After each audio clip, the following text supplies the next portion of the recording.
ફરીથી જે એક સબ્જેક્ટ છે જેનું નામ બી શરૂઆત થાય છે ડેટાથી જ, અને સબ્જેક્ટનું નામ છે ડેટા સ્ટ્રક્ચર્સ. શું છે સબ્જેક્ટનું નામ? Data structures. Data structure. Very good. Subject શું છે ડિસ્કસ કરીએ એ પહેલા તમારામાંથી મને કોઈ એક કહેશે કે વોટ ઇઝ ડેટા? ડેટા શું છે? Data is collection of Collection value. of information, raw facts. Collection of information ના થાય બેટા. ડેટા સ્ટ્રક્ચર ડેટાનો મતલબ કલેક્શન ઓફ ઇન્ફોર્મેશન નહીં. Data collection of raw facts બરાબર છે. Collection of raw facts. Yes, raw facts બરાબર છે. Unprocess item. અનપ્રોસેસ આઇટમ બરાબર છે. Very good. Collection of values. Collection of values, perfect. Collection of values. Data is a collection of values. Very good. Then what is a record? તો record એટલે શું? જો data is a collection of values, then what is meant by record? Collection of data. Very good. Then what is file? File is collection of record. Collection of record. Very good. બસ આ બધી વસ્તુ યાદ રાખજો. મારી screen દેખાય છે તમને લોકોને? Yes, sir. ઓકે, તો એકવાર સિલેબસ ડિસ્કસ કરી લઈએ, એની પછી આગળ આપણે સ્ટાર્ટ કરીશું. બરાબર છે કે ડેટા સ્ટ્રક્ચર તમને ડરાવતો નથી, બરાબર છે, પણ ટફમાં ટફ સબ્જેક્ટ કહેવાય છે. સેમ 3 ની અંદર સીઓ સબ્જેક્ટ છે. જો તમે અત્યારે ધ્યાન ના આપ્યું તો આ તમને તમારા આઈટી કરિયરની અંદર હેરાન કરી નાખશે. પૂરમાં જશો ડેટા સ્ટ્રક્ચર ક્યાંક ને ક્યાંક આવશે, સેમ 5 માં જશો ક્યાંક ને ક્યાંક ડેટા સ્ટ્રક્ચર આવશે, બરાબર છે, સેમ 6 માં આવશે, આગળ જતા એમસીએ કરશો ત્યાં આવશે, જોબ કરશો ત્યાં આવશે, કોઈ માટે પ્રોજેક્ટ બનાવશો ત્યાં આવશે. હરેક જગ્યાએ ડેટા સ્ટ્રક્ચર આવશે ને આવશે જ, બરાબર. અને ડેટા સ્ટ્રક્ચર તમે સેમ 1 થી કરતા આવ્યા છો. ડેટા સ્ટ્રક્ચર્સ તમે સેમ 1 થી કરતા આવ્યા છો, એટલે થોડું ઘણું તમારે ખાલી એને કહેવાય ને કે ભાઈ પોલિશિંગ કરવાનું છે ને આગળ નવા કોન્સેપ્ટ શીખવાના છે.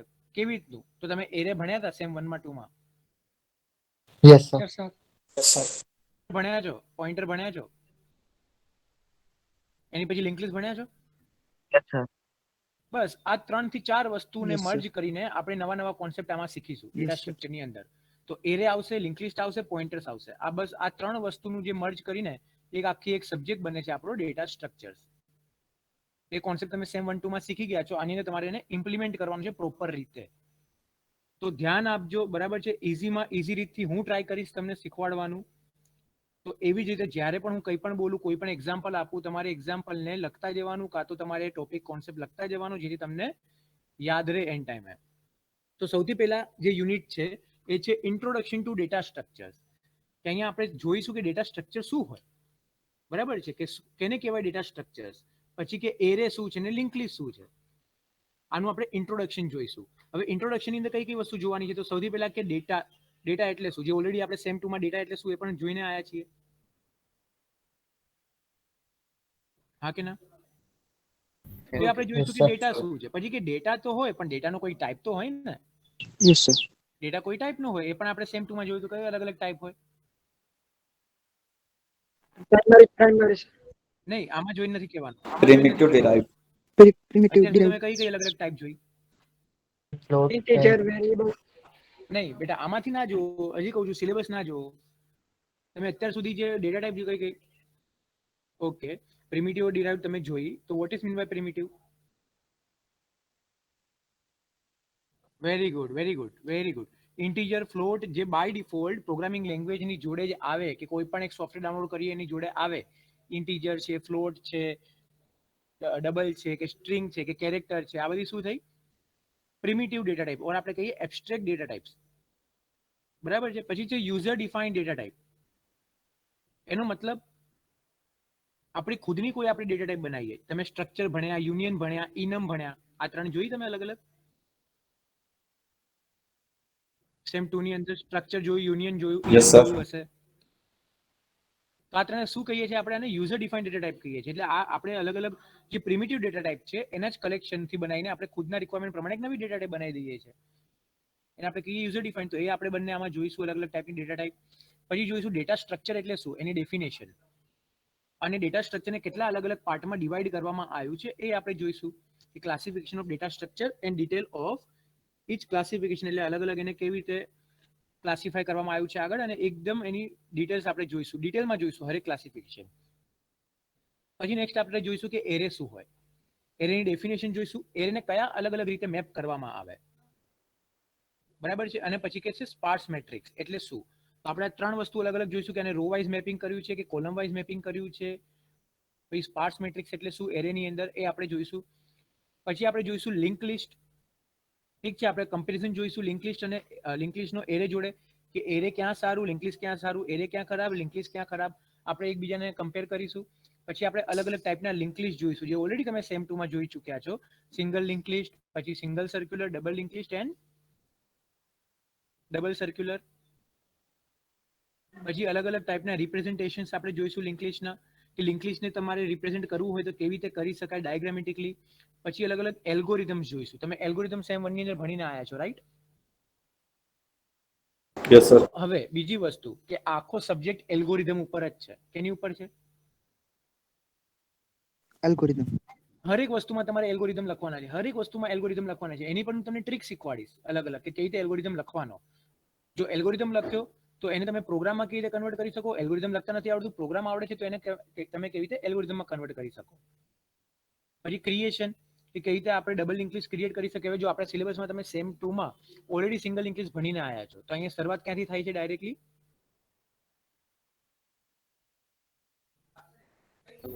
સર હું સેમ 3 માં છું.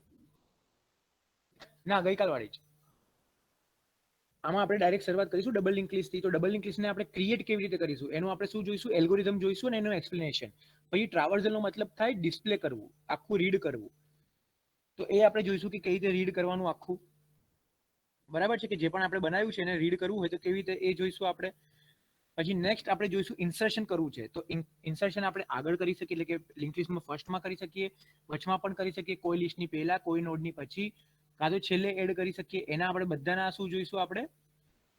1 2 જો સૌથી પહેલા આપણે ક્રિએશનનું જોઈશું, એની પછી એટ ફર્સ્ટ, ડિસ્પ્લે, 1 2 3 4 5 6 6 તમારા ટોટલ કેના થયા? એલ્ગોરિધમ થયા ક્રિએશન સુધીના. પછી ડિલીશનના 1 2 અને 3, તો ડિલીશનના 3 ટોટલ 9 એલ્ગોરિધમ આપણે ડબલ લિંક લિસ્ટના જોઈશું, બરાબર છે. એની પછી નેક્સ્ટ આની અંદર આપણે જોઈશું સર્ચિંગ એટલે શું, કે સર્ચિંગ એટલે શું થાય અને કેવી રીતે આપણે અલગ અલગ સર્ચિંગની ટેકનિક વાપરી શકીએ યુઝિંગ સિક્વન્શિયલ સર્ચ અને બાઇનરી સર્ચ, એ આપણે જોઈશું. પછી સોર્ટિંગ એટલે શું, પછી સોર્ટિંગની અલગ અલગ ટેકનિક્સ આવે. બબલ સોર્ટ એટલે શું, સિલેક્શન શું, ઇન્સર્શન, ક્વિક અને મર્જ શું. આ 5 એલ્ગોરિધમ જોઈશું, પ્રોગ્રામ જોઈશું અને ટેકનિક સમજીશું બધી. ધેન આવશે સ્ટેક એન્ડ ક્યુ. તો કે સ્ટેક એટલે શું થાય, સ્ટેક ઉપર કયા અલગ અલગ ઓપરેશન આપણે પરફોર્મ કરી શકીએ છીએ, બરાબર છે. એટલે કે એના પુશ આવી ગયું, પોપ આવી ગયું, પછી પીપ આવી ગયું, આ બધા એના અલગ અલગ ઓપરેશન છે. આપણે એના એલ્ગોરિધમ જોઈશું. પછી આપણે એને ઇમ્પ્લિમેન્ટ કરીશું એરેની યુઝિંગ એરે, કાં તો પછી યુઝિંગ લિંક લિસ્ટ. મેં હમણાં જ કીધું કે એરે, લિંક લિસ્ટ અને પોઇન્ટર. હવે પોઇન્ટર કેમ આવી ગયું? કેમ કે લિંક લિસ્ટ આવી ગયું તો ઓટોમેટિકલી એમાં શું આવી ગયું? પોઇન્ટર આવી જ ગયું ને. ઓબ્વિયસલી પોઇન્ટર એની અંદર આવી ગયું, સ્ટ્રક્ચર પોઇન્ટર એની અંદર આવી ગયું, એટલે મેં પોઇન્ટરનું નામ લીધું હતું. પછી કે ક્યાં કે કઈ કઈ જગ્યાએ એરેનો સ્ટેકનો યુઝ થાય છે, તો કે રિવર્સ કરવામાં, કે પછી પોલિશ નોટેશન્સની અંદર. પછી કે આપણે કન્વર્ટ કરવું હોય ઇનફિક્સ ટુ પોસ્ટફિક્સ, બરાબર છે, તો સ્ટેકનો કઈ રીતે યુઝ કરી શકીએ. અને રિકર્સન એટલે શું એની ડેફિનેશન જોઈશું. પછી આપણે ક્યુ જોઈશું કે ક્યુ શું હોય, અલગ અલગ ટાઈપના ક્યુ. પછી એની અંદરના ઓપરેશન્સ, એના એલ્ગોરિધમ જોઈશું આપણે. પછી યુઝિંગ એરે અને લિંક લિસ્ટ સિંગલના. પછી નેક્સ્ટ છે આપણી પાસે ટ્રી. ટ્રી એટલે શું? તમે સેમ 2 ની અંદર ફરીથી ટ્રી અને ગ્રાફ શીખીને આવ્યા છો મેથ્સની અંદર. એ જ બધી વસ્તુ છે કે ટ્રી એટલે શું, એની ડેફિનેશન. પછી કેવી રીતે આપણે બાઇનરી ટ્રી બનાવી શકીએ, ઇન્સર્ટ કેવી રીતે કરી શકીએ, ડિલીટ કેવી રીતે શકીએ, પ્રી ઓર્ડર, ઇન ઓર્ડર, આ અલગ અલગ એના એલ્ગોરિધમ જોઈશું આપણે. Conversion from pre, in or post into binary tree, આ બધી વસ્તુ જોઈશું. પછી ફૂલ બાઇનરી ટ્રી એટલે શું, કમ્પ્લીટ બાઇનરી ટ્રી એટલે શું, પછી બાઇનરી સર્ચ ટ્રી એટલે શું, એક્સપ્રેશન ટ્રી એટલે શું, થ્રેડેડ બાઇનરી ટ્રી એટલે શું, આ બધી વસ્તુ આપણે જોઈશું. ધેન ગ્રાફ આવશે આખું, બરાબર છે, કે ગ્રાફ કઈ કઈ જગ્યાએ યુઝ થાય છે ને અલગ અલગ એલ્ગોરિધમ્સ.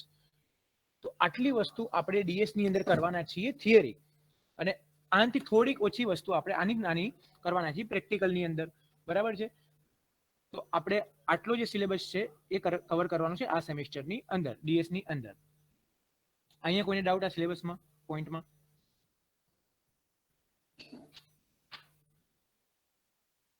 हाँ बोलो. सी में ही करना है, यस यस सी में ही करना है, यूजिंग सी में ही करना है हमको. अब देखो इसकी जो बुक है आपकी file and data and file structure using C, ये बुक भी मैं आपके साथ शेयर कर दूंगा, प्लस मेरी जो जितनी भी नोट्स है वो भी मैं शेयर कर दूंगा। अगर आपने नोट्स रीड कर लिए अच्छे से तो फिर आपको कुछ और देखने की जरूरत नहीं पड़ेगी। ठीक है, अभी उसका प्रैक्टिकल है। देखो जैसे कि ये आपका सिंगल इंग्लिश आपने सेम टू में किया था, तो यहाँ पे मैं नहीं करवाने वाला, ना ही आपको करना है ये। ठीक है, आपको कहाँ से स्टार्ट करना है, डायरेक्टली डबल लिंक लिस्ट से करना है। तो डबल लिंक लिस्ट के अंदर इतना हम फंक्शनलिटी करेंगे, फिर सर्चिंग के 2 प्रोग्राम, सिक्वेंशियल बाइनरी सॉर्टिंग के 5 प्रोग्राम, स्टैक के अंदर ये वाले 2। ठीक है, ये आपको नहीं करना है, ये प्रोग्राम आपको नहीं करना है। 3rd नंबर का आपके सिलेबस में 3rd और 5th नहीं है थे, लेकिन फिर डिस्कशन करके निकाल दिए थे। फिर ये 4th वाला करना है, तो इसमें 3 प्रोग्राम है, इसमें सारे करने हैं हमको। ठीक है, इतने ही। और ये आपको नहीं करना है, ये 4th यूनिट का आपको नहीं करना है, ट्री वाला और ग्राफ वाला नहीं करना है। यहाँ तक आपको इतने प्रोग्राम्स आएंगे, गिन के 12 या 13 प्रोग्राम्स है, उतने हम कवर करेंगे। ठीक है, यहाँ तक कंप्लीट पता चला आप लोग को? Yes, yes sir. सर। अभी स्टार्ट करते हैं, एक एक करके स्टार्ट करते हैं डीएस। एक बार मेरी पीपीटी देख लो, कहाँ है, बहुत सारा डेटा पड़ा हुआ है। यूनिट 1 कहीं दिखे तो बताना।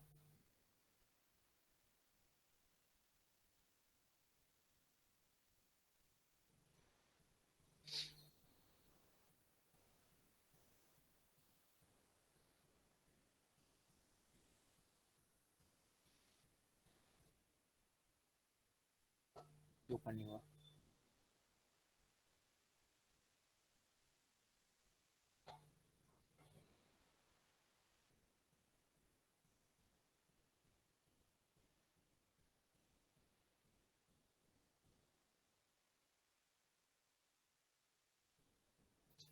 ओके, तो सबसे पहले स्टार्ट करते हैं। ठीक है, अपना टॉपिक है program and its characteristics.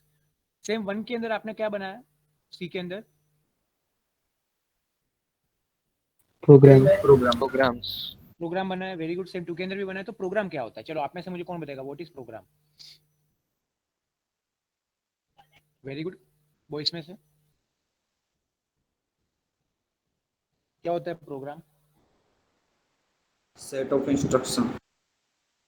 Programme is a set of instructions. उसका मतलब कि आपने कमांड्स लिखे हैं या सेट ऑफ इंस्ट्रक्शन लिखी है, और वो सारी इंस्ट्रक्शन एक साथ जब रन होती है तो उसको हम बोलते हैं प्रोग्राम। तो देखते हैं क्या होता है प्रोग्राम। अब program is a set of instruction which is used to execute. क्यों हम यूज करते हैं इसको? एग्जीक्यूट करने के लिए, एंड अचीव रिजल्ट्स और goals as per desire requirement. जैसे कि आपको बोला कि आपको 2 नंबर को प्लस करना है, तो उसके लिए आप इंस्ट्रक्शंस क्या लिखोगे? चलो मुझे बताते जाओ। 2 नंबर को प्लस करना है, हो गए। सबसे पहले आपको क्या चाहिए 2 नंबर को प्लस करने के लिए? 2 variables. Value. 2 variable. Obviously 2 number तो चाहिए। a equals to 5 and b equals to 10 for example मैंने लिख दिए। चलो 6 एंड 10 लिख दिया। उसके बाद क्या करना है मुझे? ये दोनों को ऐड करके कहीं ना कहीं तो सेव करवाना है। Third Third variable. मैंने variable. किया c equals to a plus b। फिर मैं बोलूंगा अभी मुझे क्या करना है, इसको प्रिंट करवाना है। c प्रिंट हो गया। तो ये देखो मेरा कितने लाइन की ये इंस्ट्रक्शन है, 4 लाइन है मेरे पास। देखो 4 लाइन ऑफ कोड है, इसमें ये इंस्ट्रक्शन नंबर 1 2 3।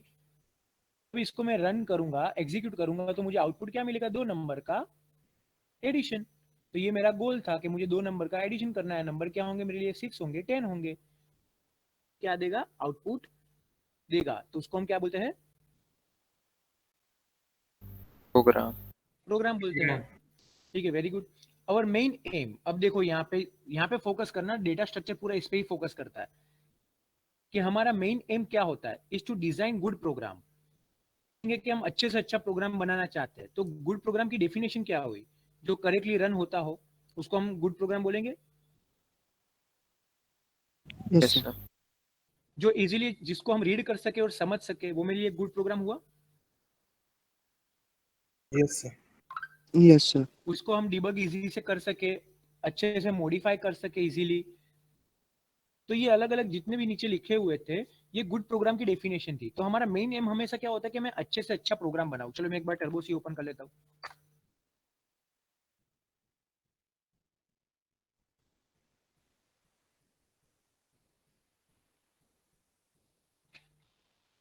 चलो मुझे 2 नंबर का एडिशन करना है, प्रोग्राम आप लोग सिखाओगे मुझे, ठीक है?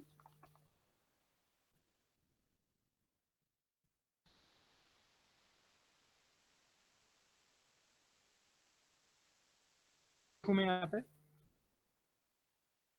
इंट दो है। नंबर लेंगे सही है सही है ना। अब मुझे यूजर से इनपुट लेना है, यूजर को बोलना है कि आप एंटर करो।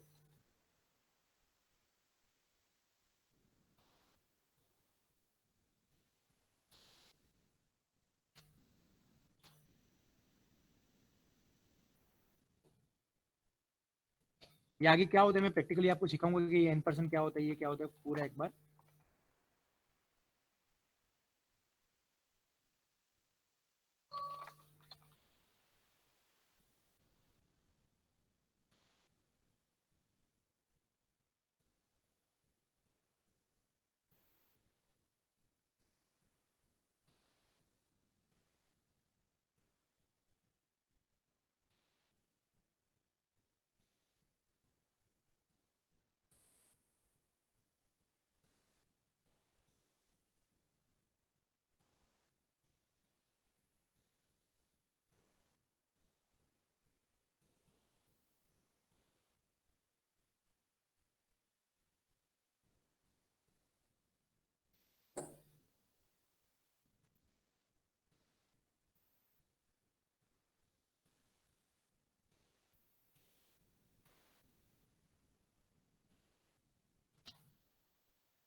तो एक प्रोग्राम लिखा मैंने, रन करूं?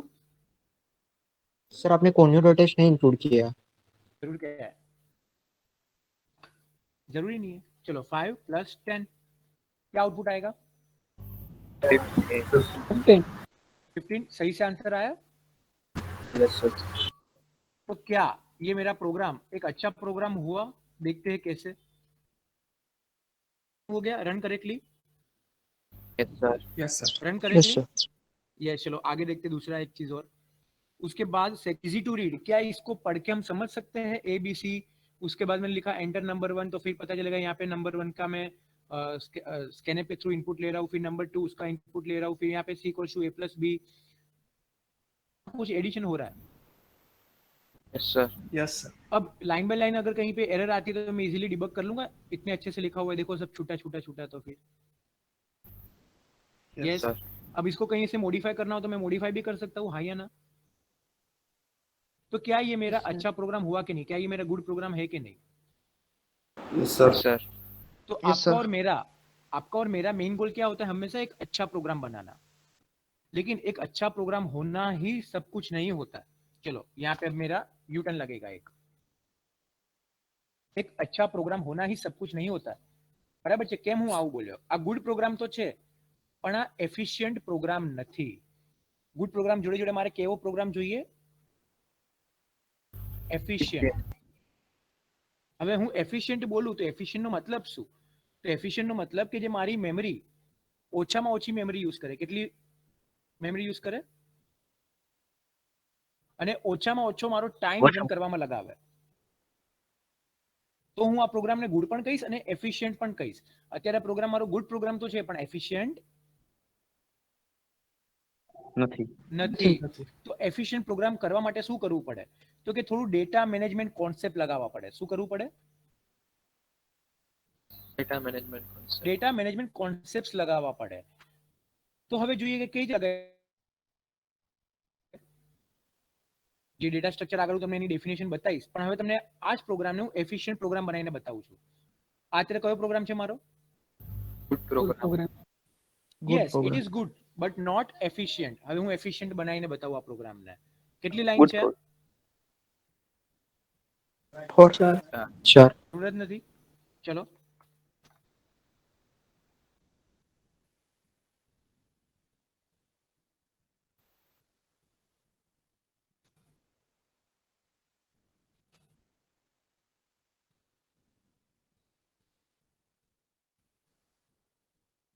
આવું થાય? પોસિબલ છે? Yes, sir. કેટલી લાઈન ગઈ? 4ની? 2.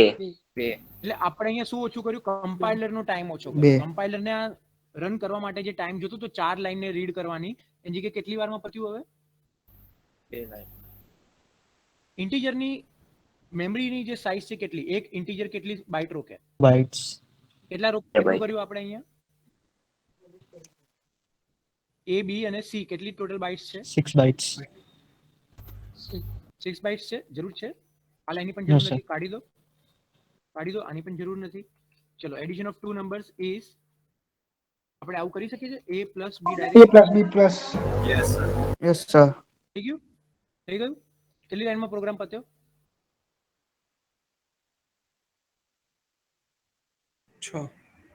બરાબર છે. પહેલા કેટલી હતી? 8 પ્લસ હતી કે? Yes, sir.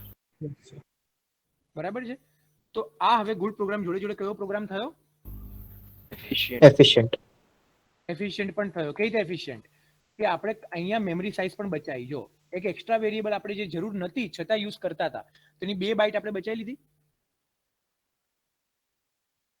Yes, તો sir. આપણે અહીંયા મેમરી સેવ કરી, પ્લસ આપણે જે અનવોન્ટેડ લાઇન્સનો કોડ આપણે ખાલી ખોટો કર્યો તો જેની જરૂર નહોતી, એ લાઈન આપણે હટાવીને આપણે કમ્પાઇલરનો ટાઈમ બચાવ્યો. તો આપણે અહીંયા ટાઈમ પણ સેવ કરી લીધો એનો. Yes, તો sir. હવે આ પ્રોગ્રામ ગુડ પ્રોગ્રામ તો છે જ, કેમ કે રન સાચો થાય છે, ઇઝીલી આપણે આને વાંચીને સમજી શકીએ છીએ, આને ડિબગ કરી શકીએ છીએ એરર આવે તો, અને આને આપણે મોડિફાય પણ કરી શકીએ છીએ. તો આ ગુડ પ્રોગ્રામ જોડે જોડે હવે કયો પ્રોગ્રામ થઈ ગયો? Efficient. એફિશિયન્ટ થઈ ગયો. Very good. તો આપણે એ જ જોવાનું છે આપણે આગળના વસ્તુમાં, Efficient. કે શું હોય પ્રોગ્રામ. આ ગુડ પ્રોગ્રામના કેરેક્ટરિસ્ટિક્સ ખબર પડી ગઈ તમને કે આ શું હોય. બટ હવે જોઈએ આગળ. What is program? A program should undoubtedly give correct result. બરાબર છે કે ભાઈ કરેક્ટ રિઝલ્ટ આપે છે, but along with that it should also run, બોલો, Efficient. Efficiently. કે નો ડાઉટ, કોઈ ડાઉટ નથી, તમારો પ્રોગ્રામ સાચો આન્સર આપે છે, પણ શું એ એફિશિયન્ટ છે? ક્વેશ્ચન માર્ક ત્યાં છે. શું તમારો પ્રોગ્રામ તમે જે બનાવ્યો છે એફિશિયન્ટ છે? તો હવે આપણે અહીંયા શું કામ કરવાનું છે? આપણે પ્રોગ્રામને આપણે કેવો બનાવવાનો છે? Efficient. Efficient. એફિશિયન્ટ નો મતલબ શું એ સમજીએ. એફિશિયન્ટ નો મતલબ શું? A program is said to be efficient. એક પ્રોગ્રામને ક્યારે આપણે એફિશિયન્ટ કહીશું? When it executes in minimum time. ઓછામાં ઓછો ટાઈમ લઈને એક્ઝિક્યુટ થાય, and will minimum memory space. કે જે ઓછામાં ઓછી મેમરી સ્પેસને લઈને અને ઓછામાં ઓછા ટાઈમમાં એક્ઝિક્યુટ થાય એવા પ્રોગ્રામને હું શું કહીશ? Efficient. એફિશિયન્ટ કહીશ. તો જેમ આપણે 2 બાઇટ બચાવી લીધી, સી નો વેરિયેબલની જરૂર નહોતી તો હટાઈને, એની પછી 3 થી 4 લાઈન બીજાની જરૂર નહોતી તો એ હટાઈને આપણે ટાઈમ બચાવી લીધો. તો હવે હું કહી શકું કે હવે આનાથી ઓછો આ પ્રોગ્રામની સાઇઝ થાય એમ નહોતી, તો આ પ્રોગ્રામની સાઇઝ હવે એફિશિયન્ટ છે, જે ઓછામાં ઓછો મેમરી અને ઓછામાં ઓછી ટાઈમ ઓક્યુપાય કરશે, કે એક્ઝિક્યુટ થઈ જશે. તો હવે આ રીતે એફિશિયન્ટ પ્રોગ્રામ લખવો હોય તો આપણને શું આવડવું જોઈએ? In order to write efficient program, we need to apply certain data management concepts. શું એપ્લાય કરવું પડે આપણે? Data management. તો શું હોય આ ડેટા મેનેજમેન્ટ કોન્સેપ્ટમાં થાય શું? તો જો the concept of data management is a complex task. બહુ જ કોમ્પ્લેક્સ ટાસ્ક છે. બરાબર છે. એની અંદર સૌથી પહેલા શું ઇન્ક્લુડ થાય છે? Data collection. પહેલા તો તમને ખબર હોવી જોઈએ કે મારે ડેટા કેટલો લેવાનો છે. જરૂર નથી છતાં તમે ડેટા લે કરો છો તો તમે એની સાઇઝ ઘટાડી શકવાના નથી. એટલે તમારે ડેટાની કયા કયા ડેટાની જરૂર છે? તો સૌથી પહેલા તમને કીધું છે એડિશન ઓફ 2 નંબર્સ. તો કેની જરૂર છે તમને? 2 numbers. 2 નંબરની. અને પછી તમે 3 નંબર લો છો તો એનો કઈ ફાયદો નથી. પછી ઓર્ગેનાઇઝ કરવાનો, ડેટા લીધા પછી ને એવી રીતે ઓર્ગેનાઇઝ કરવાનો છે કે જેથી જ્યારે પણ આપણને ડેટાની જરૂર પડે ફાસ્ટ મળી જાય, એ જલ્દીથી આપણને મળી જાય, પ્લસ જ્યારે આપણે એને સ્ટોર કરીએ તો ઓછામાં ઓછી સાઇઝ એની રોકે. તો એવી રીતે આપણે શું કરવાનું છે? ડેટાને ઓર્ગેનાઇઝ કરવાનો છે ઇનટુ એપ્રોપ્રિએટ સ્ટ્રક્ચર. હવે સ્ટ્રક્ચર શું છે આગળ બતાવું. And developing and maintaining routines for quality assurance. એટલે ક્વોલિટી એશ્યોરન્સનું પણ આપણે એક રૂટીન ત્યાં મેન્ટેન કરવું પડે. તો આટલા બધા કોન્સેપ્ટની અંદર આટલા બધા જે ટાસ્ક આપણે કરીએ એ ટાસ્કને આપણે શું કહીશું? Data management concept. શું કહીશું? Data management concept. તો કે આ ડેટા મેનેજમેન્ટ કોન્સેપ્ટ થશે કેવી રીતે? તો એક વસ્તુ તો જોઈએ ને. તો એની માટે આપણે શું યુઝ કરીશું? Data structure. Data structure. ચલો ડેટા સ્ટ્રક્ચરને એક એક કરીને અલગ અલગ કરીને સમજીએ. સૌથી પહેલા સમજીએ વોટ ઇઝ ડેટા. ચલો બોલો શું છે data? Data is a collection of values. Very good. તો હું એમ કહું અહીંયા કે ધોની, એનું લખાઈ ગયું, સોરી, ધોની, વિરાટ, વેલ્યુ છે ને એક રીતની. આ શું છે? વેલ્યુ છે એક રીતની. યસ, હું એમ કહું કે આ 25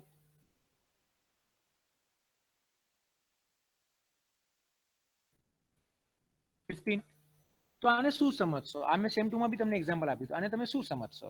ચલો, આ ધોની, વિરાટ, નેહરા આ ડેટા છે. Data is a collection of value. સાચું બોલ્યા તમે. 25 45 15 यानी कि 25 45 15 ये भी वैल्यूज है और इसके कलेक्शन को हम डेटा बोलेंगे. एम आई राइट? रॉ डेटा है, लेकिन ये पर क्या है? रॉ ये क्या डेटा है? रो डेटा है, लेकिन क्या है? क्या मतलब पता चलता है इससे? रो It मतलब can be roll number student's भी हो name, सकता है, मार्क्स रोल नंबर भी हो सकता है, मार्क्स भी हो सकता है, रन प्लेयर भी स्कोर्ड हो सकता है, इन प्लेयर का भी हो सकता है. मैं बोलूं प्लेयर भी हो सकता है, उसकी एज भी हो सकती है, कुछ भी हो सकता है ना. कहीं नहीं, जो ये डेटा अभी मुझे मिला है, जो ये डेटा मुझे मिला है वो अनस्ट्रक्चर फॉर्म में है. कैसे फॉर्म में है? अनस्ट्रक्चर्ड. तो इसको हमको प्रॉपर Unstructured. स्ट्रक्चर देना पड़ेगा. एक पूरा पूरा प्रॉपर स्ट्रक्चर देना पड़ेगा कि ये धोनी, विराट, नेहरा है. उसको एक काम करो, स्टूडेंट नेम Unstructured. बोलो, स्टूडेंट नेम के अंदर सेव करवा दो. और नेहरा है वो क्या हो सकता है? Yes, sir. स्टूडेंट. अब वो पता चला.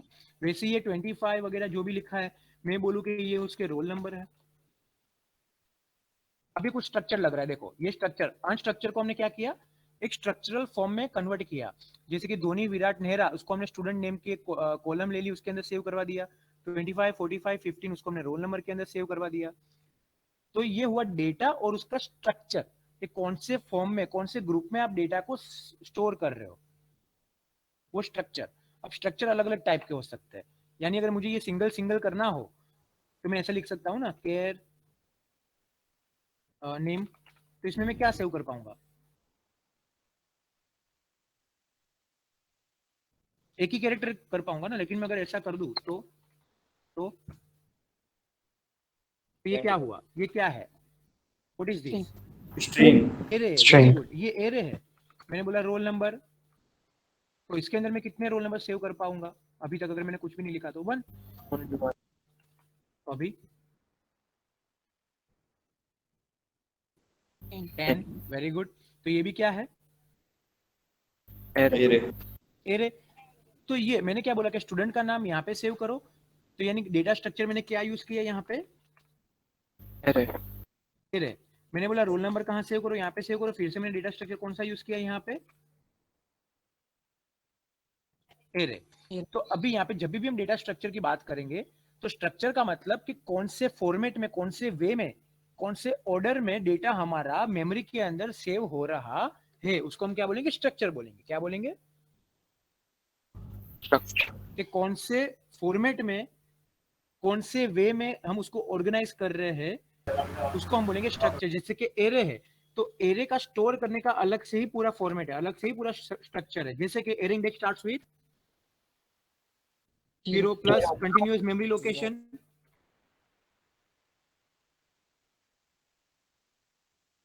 Memory location, consecutive memory location होगा. अगर मेरा 0 पे एक स्टोर है, उसका एड्रेस है 1001, तो फिर दूसरा कहाँ स्टोर होगा? 1002, 1003, 1004. वैसे कंटिन्यूअस कंसेक्यूटिव मेमोरी लोकेशन में ही सेव होगा. तो इसका ये फॉर्मेट हुआ एरे का सेव करने का डेटा को. तो वैसे ही डेटा स्ट्रक्चर अब देखते पूरा कि डेटा को कौन से स्ट्रक्चर में हमको क्या करना है? सेव करना है, जिससे हमारा क्या फायदा हो सकता है देखते हैं. A data structure is basically a group. क्या है? ग्रुप. किसका ग्रुप है? किसका ग्रुप? Of data elements. किसका ग्रुप है? Data elements. Data elements. तो data structure is basically a group of data elements that are put together under one name. यानी एक नाम के अंदर मैंने ग्रुप के जितने भी एलिमेंट्स थे मेरे, एक ग्रुप के अंदर, एक सिंगल नाम के अंदर मैंने सेव कर दिया. जैसे कि यहाँ पे देखो, अच्छा मैंने डिलीट कर दिया, बंद कर दिया, वो कोई बात नहीं. जैसे कि विराट, धोनी, नेहरा, उसको मैंने ग्रुप बना दिया और वो ग्रुप को क्या नाम दिया था मैंने? Student name. तो इसका फायदा, वेरी गुड, इसका फायदा क्या है? And which defines a particular way of storing. अब कौन से वे में हम स्टोर करेंगे? तो स्टूडेंट नेम एक ग्रुप तो बना लिया, लेकिन बोला हमने कि एरे के अंदर स्टोर करेंगे. किसमें स्टोर करेंगे? Array के अंदर. एरे के अंदर. और उसको हम ऑर्गेनाइज करेंगे and organize data in a computer so that it can be use efficiently. बराबर है। अब इसको ही मैं अच्छे से थोड़ा और बाइफर्केट करके लिखता हूं कि डेटा स्ट्रक्चर इज यूज्ड, किसके लिए यूज होता है? Data structure is used to, सबसे पहले कलेक्ट, किसके लिए यूज करेंगे हम?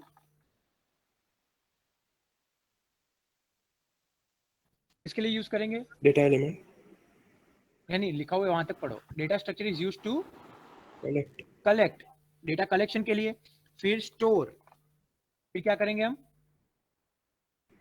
Store and organize the data. And data structure is used to collect, सबसे पहले कलेक्ट करने के लिए यूज करेंगे, फिर हम उसको स्टोर करेंगे, फिर उस तरीके से स्टोर करेंगे यानी कि ऑर्गेनाइज करेंगे। हम हिंदी में बोल सकते हैं कि जचाएंगे, બરાબર, ગોઠવીશું ગુજરાતીમાં આપણે કહીએ ને કેવી રીતે ગોઠવવાનું છે, સ્ટોર કરવાનું છે। સો પણ શું સ્ટોર કરવાનું છે? Data is used to collect, store and organize data in such a way, in such a way, એવી રીતે આપણે એને કલેક્ટ કરવાનો છે, સ્ટોર કરવાનો છે અને ગોઠવવાનો છે। so it can be used and effectively। આ ડેફિનેશન થઈ ગઈ ડેટા સ્ટ્રક્ચરની, જે મારા હિસાબે મેં થોડી ઘણી ચેન્જીસ કરીને તમને બતાવી કે ડેટા સ્ટ્રક્ચર ઇઝ યુઝડ। તો ડેટા સ્ટ્રક્ચર કેની માટે યુઝ થાય છે? તો કે કલેક્ટ કરવા માટે, કલેક્ટ કરવા પછી સ્ટોર કરવા માટે, સ્ટોર કર્યા પછી ગોઠવવા માટે। પણ શું ગોઠવવા માટે? તો કે ડેટાને, બરાબર છે। અહીંયા સુધી ફરીથી વાંચો, data structure is used to collect, store and organize data. એવી રીતે કરવાનું છે આપણે ઇન સચ અ વે કે જ્યારે પણ મને આ ડેટાની જરૂર પડે તો એફિશિયન્ટલી, એટલે ઓછા ટાઈમમાં હું આને શું કરી શકું? યુઝ કરી શકું। મને એ ડેટા ઓછા ટાઈમમાં જ મને મળી જાય। મારો એ ડેટાને સર્ચ કરવાનો કે એને મારે ફેચ કરાવવો હોય તો મારો ટાઈમ અને મારી મેમરી એટલી ના બગડે, એના માટે મારે શું યુઝ કરવાનું છે? Data structure. તો શું આ ડેફિનેશન તમને ખબર પડી ડેટા સ્ટ્રક્ચરની? Yes sir. Yes, sir. Okay, very good. ચલો આને હું ચેટ બોક્સમાં નાખી દઉં એકવાર, બાકી તમને આ તો મળી જ જશે। ત્યાં છે ચેટ બોક્સ।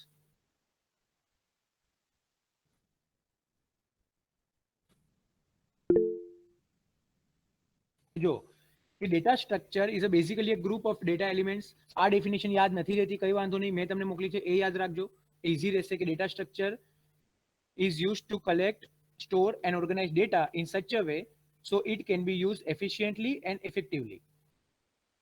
બરાબર છે। આગળ જોઈએ, data structure are used in almost every program. हर एक प्रोग्राम में आपने कहीं ना कहीं डेटा स्ट्रक्चर का यूज किया ही है और आगे भी करोगे ही करोगे। तो मैंने इसीलिए आपको बोला था कि ये सब्जेक्ट में ध्यान दे देना, ये सब्जेक्ट आपका पीछे छोड़ने वाला नहीं है अगर आईटी में रहते हो तो। Some common example of data structures are array. Array आपने यूज किया है सेम 1 में? Yes sir. Obviously link list किया है, Yes, sir. Queue, stack, binary tree, hash table, सब जगह पे ये आगे कहीं ना कहीं आएगा ही आएगा। अब फिर से एक बार कि व्हाट इज डेटा, अब डेटा क्या होता है, रिकॉर्ड क्या होता है, फाइल क्या होता है, उसकी डेफिनेशन देख लेते हैं कि data structure are building block of a program. अब एक प्रोग्राम का बिल्डिंग ब्लॉक ही क्या है?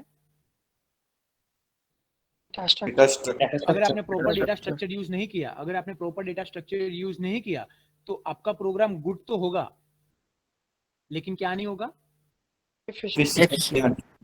हमको किस पे फोकस करना है? दोनों पे करना है कि हमारा प्रोग्राम गुड प्रोग्राम की कैटेगरी में भी आए और एफिशिएंट प्रोग्राम की कैटेगरी में भी आए। और एफिशिएंट प्रोग्राम की कैटेगरी में लाने के लिए हमको प्रॉपर क्या करना पड़ेगा? डेटा स्ट्रक्चर का यूज करना पड़ेगा। प्रोग्राम बिल्ड यूजिंग इम्प्रॉपर, अब प्रॉपर डेटा स्ट्रक्चर, अब प्रॉपर अगर हमने यूज नहीं किया डेटा स्ट्रक्चर, ठीक है, इम्प्रॉपर डेटा स्ट्रक्चर यूज किया है, प्रॉपरली काम करेगा नहीं, ये प्रोग्राम हमारा प्रॉपरली काम नहीं करेगा। So as a programmer it is mandatory, as a programmer हमारे लिए कंपलसरी है to choose most appropriate data structure. अब यहाँ पे आप जैसे कि डेटा देखो तो आपको जरूर लगे कि यहाँ पे एरे ही यूज होना चाहिए, यहाँ चाहे आप स्ट्रक्चर भी यूज कर सकते हो। अब आपके ऊपर डिपेंड है कि एरे और स्ट्रक्चर में आपको क्या लगता है कि क्या एफिशिएंट रहेगा यूज करना, या फिर स्ट्रक्चर।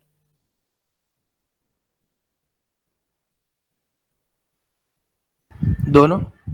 अब दोनों अपने हिसाब से सही है। कब क्या यूज करना है? अगर सिंगल टाइप का ही डेटा मुझे सेव करवाना है तो एरे, मल्टीपल टाइप अलग अलग टाइप का डेटा स्टोर करवाना है तो स्ट्रक्चर, ठीक है, डिपेंड्स।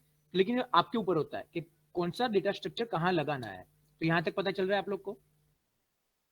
Yes sir. ओके, आगे देखते हैं कि डेटा क्या होता है। तो term data means a value, क्या होता है वैल्यू और अ सेट ऑफ वैल्यू, एक वैल्यू एक से ज्यादा वैल्यू का जो सेट है उसको हम क्या बोलेंगे, डेटा बोलेंगे। It specifies either the value of a variable और अ कांस्टेंट, वो कुछ भी हो सकता है डेटा में, marks of a student, student के मार्क्स, एम्प्लॉय का नाम, कस्टमर का address, value of pi etcetera, कुछ भी हम इसको क्या बोलेंगे, डेटा बोलेंगे। तो रिकॉर्ड क्या होता है, a record is a collection of data item, ठीक है। For example the name, address, course and marks obtained are individual data items. अब ये पूरा का कलेक्शन को जो मैं क्या बोलूंगा, एक रिकॉर्ड बोलूंगा। जैसे कि धोनी, विराट और नेहरा जो मैंने लिखा था वो तीन अलग अलग मेरे लिए वैल्यू थी, तो डेटा था। अब उसको मैंने स्टूडेंट नाम के अंदर सेव कर दी, तो स्टूडेंट का नाम मेरे लिए क्या हुआ, एक रिकॉर्ड हुआ for example.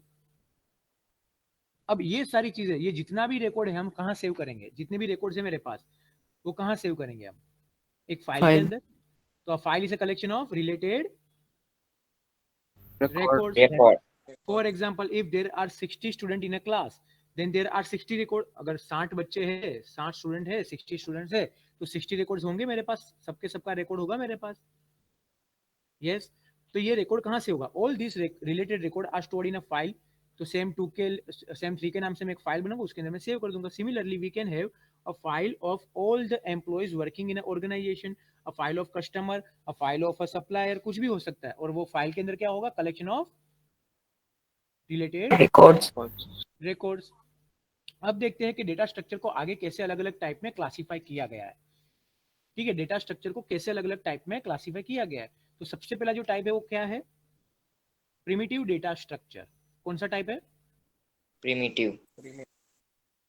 Primitive data structure. अब what is mean by primitive, ठीक है, कि जब भी हम कोई भी प्रोग्रामिंग लैंग्वेज यूज करते हैं या इंस्टॉल करते हैं, या जब भी वो रिलीज होती है, तो उसके साथ साथ कोई डेटा टाइप पहले से ही आती है, जिसको हम बोलते हैं बिल्ट इन डेटा टाइप। क्या बोलते हैं, पहले से ही चलता आ रहा है, जो पहले से ही चलता आ रहा है, सिर्फ आप उसको यूज कर रहे हो, पहले से ही चलता आ रहा है। जैसे कि आपके घर में कोई एक रूल होगा कि 7 बजे से पहले अगर खाना खाना है तो खा लो, उसके बाद नहीं मिलेगा। किसी के घर पे ऐसा रूल होता है, ठीक है। तो ये रूल क्या आपने बनाया, कि आपके मम्मी पापा ने बनाया, वो शायद तक आपके दादा परदादा के टाइम से ये रूल चलता आ रहा होगा, आपके मम्मी पापा ने आप पे रखा है, आप आपके बच्चों पे रखोगे।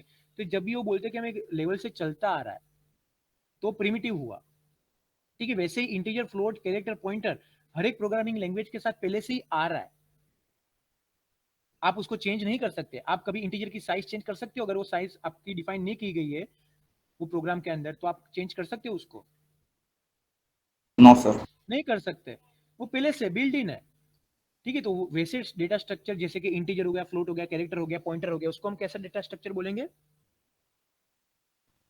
प्रिमिटिव। जो हमारे लैंग्वेज के साथ ही आता है, फोल्ट जो भी हम बोले। अब यही प्रिमिटिव डेटा स्ट्रक्चर को यूज करके अगर आप आपकी सहूलियत के हिसाब से, आपकी रिक्वायरमेंट के हिसाब से कहीं ना कहीं कुछ चेंजेस कर रहे हो, ठीक है, तो आपके लिए क्या हो गया,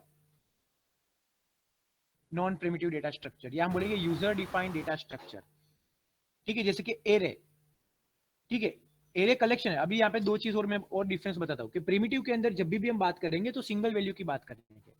सिंगल वैल्यू देखो, इंटीजर के अंदर आप कितनी वैल्यू लिखोगे, यहाँ पे मैंने यहाँ पे इंट लिखा है तो कितनी वैल्यू है, एक के अंदर मैं कितनी वैल्यू स्टोर कर पाऊंगा, 1। एक ही।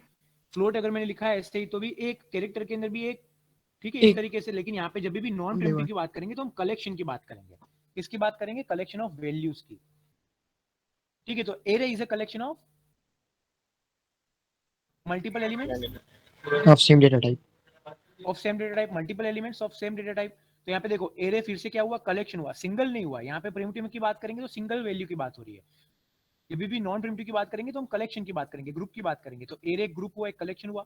वैसे ही लिस्ट है हमारे पास, वैसे ही फाइल्स है, ये सब देखो सिंगल सिंगल की बात नहीं, यहाँ पे ग्रुप की बात हो रही है। तो नॉन प्रिमिटिव का मतलब यूजर डिफाइंड, जो आप कहीं ना कहीं प्रिमिटिव का ही यूज करके बना रहे हो। एरे अगर मैंने बनाया तो एरे भी मैं इनमें से किसी का एरे बनाऊंगा ना, इंटीजर का या फ्लोट का या कैरेक्टर का ही एरे बनाऊंगा ना। अगर मैं लिस्ट बनाऊंगा तो मैं पॉइंटर का, स्ट्रक्चर का ही यूज करूंगा ना, ऑब्वियसली यस, ठीक है। अगर फाइल्स के अंदर भी अगर मैं डेटा सेव कर रहा हूँ तो डेटा इसमें से ही कोई टाइप का डेटा होगा ना मेरे पास, इसका ही यूज करके अगर मैं मल्टीपल कुछ करता हूँ चेंजेस, तो उसको मैं बोलूंगा नॉन प्रिमिटिव। अब एरे के बाद कौन है, लिस्ट है। अब लिस्ट फिर से दो टाइप की है, linear list and non linear list. Linear का मतलब कि जो एक लाइन में ही एक के बाद एक के बाद एक के बाद सेव करेगा पूरा, उसको कैसी लिस्ट बोलेंगे हम? Linear list. Linear list. List जो लाइन में सेव नहीं करता है, हायरार्की में कहीं ना कहीं सेव करेगा, या फिर कॉम्प्लेक्स पूरा उसका स्ट्रक्चर होगा, वैसे टाइप को क्या बोलेंगे हम? वैसी लिस्ट को क्या बोलेंगे हम? Non linear list. ठीक है, यानी linear data structure and non linear data structure. अब लीनियर के अंदर कैसा टाइप का है? Stack and queue. Stack and queue कैसे टाइप का है? Linear list. लीनियर टाइप का है। Very good. और ग्राफ एंड ट्री वो किस में आ गया? Non linear. देखते हैं एक बार प्रिमिटिव क्या होता है। Primitive data structure are the fundamental data types, fundamental basic data type जो पहले से ही आती है, which are supported by a programming language. ठीक है, सबका जैसे मैंने आपको MySQL बताया, तो MySQL की भी तो खुद की डेटा टाइप थी ना, पहले से ही आई हुई। ऑब्वियसली वैसी डेटा टाइप जो पहले से ही आती है, जो प्रोग्रामिंग लैंग्वेज सपोर्ट करती है खुद से ही, वो होती है प्रिमिटिव डेटा स्ट्रक्चर या primitive data type. Some basic data types are integer, real, character and boolean. The term data type or basic data type and primitive data type are often used interchangeably।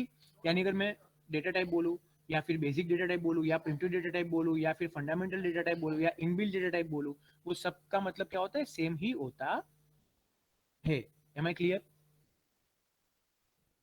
Yes. फिर आता है Yes, हमारे sir. पास non primitive data structure are those data structure which are created using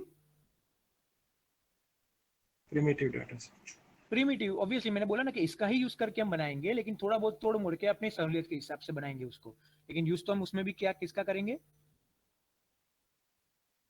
जैसे कि अगर मैं अभी नॉन प्रिमिटिव डेटा स्ट्रक्चर बना रहा हूं यहाँ पे, तो इंटीजर, तो अगर मैंने यहाँ पे ऐसा लिख दिया, ये क्या बन गया? सॉरी, ये तो चलता नहीं है इस मेरे को, ये एरे बन गया। Yes. एरे बन गया, लेकिन किसका एरे बना? इंटीजर। तो प्रीमिटिव डेटा स्ट्रक्चर का ही यूज करके मैंने एक नॉन प्रिमिटिव यानी यूजर डिफाइन बना दिया। तो हमेशा यूजर डिफाइन में भी क्या यूज करेंगे हम? प्रिमिटिव डेटा स्ट्रक्चर का यूज करेंगे ही करेंगे। ठीक है, तो एग्जांपल क्या है उसके? सच एग्जांपल्स आर लिंक लिस्ट हो गया, स्टैक हो गया, ट्री हो गया, ग्राफ हो गया, ये सब इसमें आ गए नॉन प्रिमिटिव में। अब नॉन प्रिमिटिव को आगे फर्दर हमने डिवाइड किया हुआ है दो में, लीनियर एंड नॉन लीनियर। तो क्या होता है linear? If element of data structure are stored in a linear or sequential order, एक के बाद एक लीनियर में या सिक्वेंशियल ऑर्डर में अगर मैं सेव करूंगा, तो उसको मैं कैसा स्ट्रक्चर बोलूंगा? Linear data structure. Example includes array, link list, stack and Q. ये सब के कौन से स्ट्रक्चर में आ गए मेरे?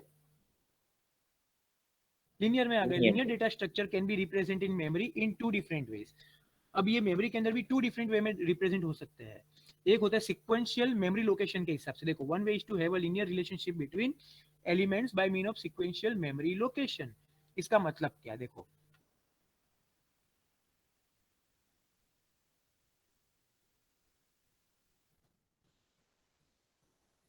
ये मेमोरी लोकेशन है 101, ये मेमोरी लोकेशन है 103, ये मेमोरी लोकेशन है 105, ये मेमोरी लोकेशन है 107। मैंने यहाँ पे एक एरे बनाया, इंट a ऑफ 5 3, चलो 3 3, तो कितने 3 का एरे होगा तो कितने एलिमेंट सेव करेगा वो? 4. 0 to 3 4 0 1 4 2 3 हो गया। बोलो, किसी को डाउट है? तो ये 0 हुआ, ये मेरा 0, ये 1, ये 2 और ये 3, ये 0, ये 1, ये 2, ये 3। तो ये देखो मेमोरी लोकेशन कैसी है मेरी, और ये इंटीजर है। इंटीजर कितनी बाइट ऑक्यूपाई करता है? 2 bytes। 2। देखो तो 2 बाइट इसके पास है। फिर यहाँ पे नेक्स्ट क्या आ गया? 103 क्यों आया? क्योंकि 101 एंड 102 किसके पास है? इसके पास है। फिर 103 एंड 104 किसके पास है? इसके पास है। 10 के पास है, इसके पास है। इसलिए यहाँ पे 2 बाइट का डिफरेंस आ रहा है। पता चला ना क्यों आ रहा है 2 बाइट का डिफरेंस? अगर कैरेक्टर होता तो यहाँ पे क्या होता? कैरेक्टर होता तो यहाँ पे कुछ ऐसा होता। Yes. मेमोरी लोकेशन क्या है? सीक्वेंस में है। मेमोरी लोकेशन कैसे है? सीक्वेंस में है। तो ये सबसे पहला वे हुआ। ये देखो, सबसे पहला way, one way is to have a linear relationship between elements by the mean of sequential memory location. एक तो ये वे हुआ। दूसरा वे क्या है?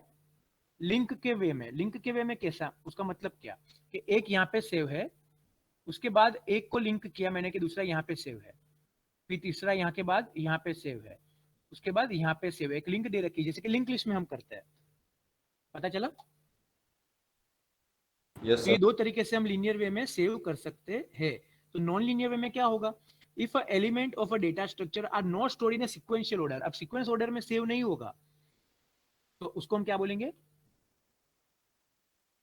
Non linear. अब नॉन लीनियर अब उसको हम एडजेसेंसी में हम देखते हैं, किसमें देखते हैं हम, एडजेसेंसी में देखेंगे। कैसे देखेंगे, देखते हैं, चलो इसको भी एक एग्जांपल के साथ नॉन लीनियर में। अगर मैं यहाँ पे ऐसा लिखूं ए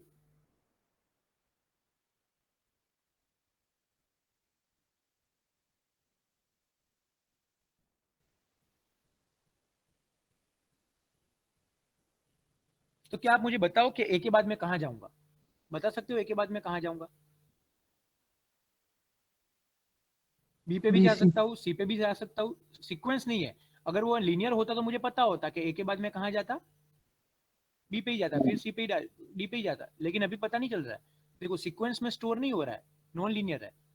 ये क्या हुआ, नॉन लीनियर हुआ। वैसे ही यहाँ पे अगर मैं कर दूं ए, ये ट्री था, ये किसका एग्जाम्पल है, ट्री। ये क्या हुआ मेरे लिए, ए के बाद मैं कहां जाऊंगा, कहां सेव करूंगा? मैं सी को भी पहले सेव कर सकता हूँ, मैं बी को भी कर सकता हूँ, डी को भी कर सकता हूँ। तो सीक्वेंस में यहाँ पे हम सेव नहीं कर रहे, लीनियर में हम सेव नहीं कर रहे, लेकिन यहाँ पे हम एडजेसेंसी देख रहे हैं कि ए से कनेक्टेड बी भी है, सी भी है, डी भी है, यहाँ पे ए से कनेक्टेड बी है, सी है। तो नॉन लीनियर में हम क्या देखेंगे, एडजेसेंसी देखेंगे। तो ये पता चला नॉन लीनियर में हम सीक्वेंस या ये मेमोरी लोकेशन के ऊपर से हम देखेंगे नहीं। Am I clear? Yes, sir. Yes, sir. यहाँ तक रखते हैं आज। फिर हमारे सिलेबस का एक पॉइंट है कि डेप्थ यानी डीप में हमको देखना है सारा क्लासिफिकेशन। तो अभी यहाँ पे हमने ओवरव्यू यहाँ तक तो हमने देख लिया कि लीनियर क्या होता है, नॉन लीनियर क्या होता है, प्रिमिटिव क्या होता है, नॉन प्रिमिटिव क्या होता है। अब डीप में एक एक करके हम देखेंगे कि एरे क्या होता है, फिर उसके बाद लिंक लिस्ट क्या होता है, स्टैक क्या होता है, क्यू क्या होता है, उसके बाद ट्री एंड ग्राफ क्या होता है। ये डीप में हम एक एक करके देखेंगे नेक्स्ट लेक्चर में। Clear? Okay Yes, sir. Yes, sir. तो आज Yes, यहाँ sir. तक रखते हैं।